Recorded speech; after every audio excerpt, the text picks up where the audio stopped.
ഡിസൈനിന്റെ കേസിൽ choice paradox couples സ്ഥിരമായിട്ട് കാണുന്ന ഒരു പ്രവണതയാണ്. ഒരുപാട് ഓപ്ഷൻസ്, ഒരുപാട് ചോയ്സസ്, ഒരുപാട് ഡെക്കോർ സജഷൻസുമായിട്ട് നമ്മുടെ അടുത്ത് വരുന്നതും ഇതിനകത്ത് എന്ത് വേണം എന്നുള്ള കൃത്യമായിട്ടൊരു ഡിസിഷൻ എടുക്കാൻ പറ്റാതിരിക്കുന്നത്. പലപ്പോഴും സംഭവിക്കുന്നത് എന്താ വെച്ചാൽ 5 പ്ലാനേഴ്സിന്റെ അടുത്ത് അല്ലെങ്കിൽ 5 ഡെക്കോർ ടീമിന്റെ അടുത്ത് 10 ഡെക്കോർ ടീമിന്റെ അടുത്ത് പോകും. ഇവർ ഓരോരുത്തരും 10ഉം 15ഉം ഡെക്കോർ വെച്ചിട്ടാക്കി. ഇപ്പം ഒരാൾ ഹാൻഡിൽ ചെയ്യുന്ന ചിലപ്പോൾ 100 അല്ലെങ്കിൽ 150 ഡെക്കോർ ഡിസൈൻസ് ആയിരിക്കും കാണുന്നത്, അല്ലെങ്കിൽ മിനിമം ഒരു 50 എണ്ണമെങ്കിലും കാണും. ഈ 50 എണ്ണത്തിൽ നിന്ന് ഓരോന്നും കാണുമ്പോൾ നിങ്ങൾക്ക് തോന്നും, ഓക്കെ ഇത് കൊള്ളാം, ഇത് കൊള്ളാം, നമുക്ക് ഇത് ചെയ്യാം, അല്ലെങ്കിൽ ഇതിന്റെ കൂടെ ഇത് ചെയ്യാം. കുറെ ഓപ്ഷൻസ് നിങ്ങൾക്ക് തോന്നും. ഇതിൽ നിന്ന് ഏത് എടുക്കണം എന്ന് ചോദിച്ചു കഴിഞ്ഞാൽ നിങ്ങൾക്ക് പെട്ടെന്നൊരു തീരുമാനം എടുക്കാൻ ചിലപ്പോൾ പറ്റണം എന്നില്ല. അപ്പൊ ഇതിൽ നിങ്ങൾ ചെയ്യേണ്ട ഒരു റൈറ്റ് മെത്തേഡ് എന്താണെന്ന് വെച്ച് കഴിഞ്ഞാൽ, നിങ്ങൾക്ക് ഇതിനകത്ത് ഇഷ്ടപ്പെട്ട ഈ 50 എണ്ണം എന്നുള്ളത് നിങ്ങൾ ഒരു 5 എണ്ണോ അല്ലെങ്കിൽ 6 എണ്ണം എടുക്കും. ഇതിൽ നിങ്ങൾക്ക് എന്ത് ഇഷ്ടപ്പെട്ടു, എന്ത് ഇഷ്ടപ്പെട്ടില്ല എന്ന് കൃത്യമായിട്ട് നിങ്ങൾ നോട്ട് ഡൗൺ ചെയ്യുക. നിങ്ങളുടെ പ്രയോറിറ്റീസും നിങ്ങൾക്ക് വേണ്ടാത്ത കാര്യങ്ങളും നിങ്ങൾ കൃത്യമായിട്ട് നിങ്ങളുടെ വെഡിങ് പ്ലാനർ അടുത്ത് പറയുക. ഇവര് ഇതിനെ ബേസ് ചെയ്തിട്ട് നിങ്ങൾക്ക് ഒരു 2-3 ഓപ്ഷൻസ് നിങ്ങൾക്ക് ഷോർട്ട് ലിസ്റ്റ് ചെയ്ത് തരും. ഈ ഷോർട്ട് ലിസ്റ്റ് ചെയ്ത് തരുന്നതിനകത്തുനിന്ന് ഏതെങ്കിലും ഒരെണ്ണം ഫൈനലൈസ് ചെയ്തിട്ട് ആ ഒരെണ്ണം ഫിക്സ് ചെയ്തിട്ട് അതിനകത്ത് പിന്നെ മോഡിഫിക്കേഷൻസോ മാറ്റങ്ങളോ വരുത്തണമെന്നുണ്ടെങ്കിൽ നിങ്ങൾ അവിടുന്ന് മുന്നോട്ട് പോവുകയാണെങ്കിൽ ഒരു പരിധി വരെ ഇതിനൊരു പരിഹാരം കാണാൻ സാധിക്കും. ഇത് മാത്രമാണ് എന്റെ രീതി എന്നോ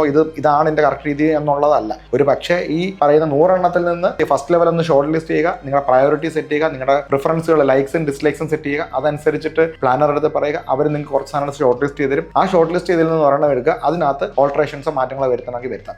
ഇത് നിങ്ങളുടെ എണ്ണങ്ങൾ നിങ്ങൾക്ക് ഒരു ചോയ്സ് പാരഡോക്സ് അല്ലെങ്കിൽ നിങ്ങൾക്ക് ഒരുപാട് ബുദ്ധിമുട്ട് വരുന്നുണ്ടെങ്കിൽ നിങ്ങൾക്ക് സോൾവ് ചെയ്യാൻ പറ്റുന്ന ഒരു മെത്തേഡാണ്.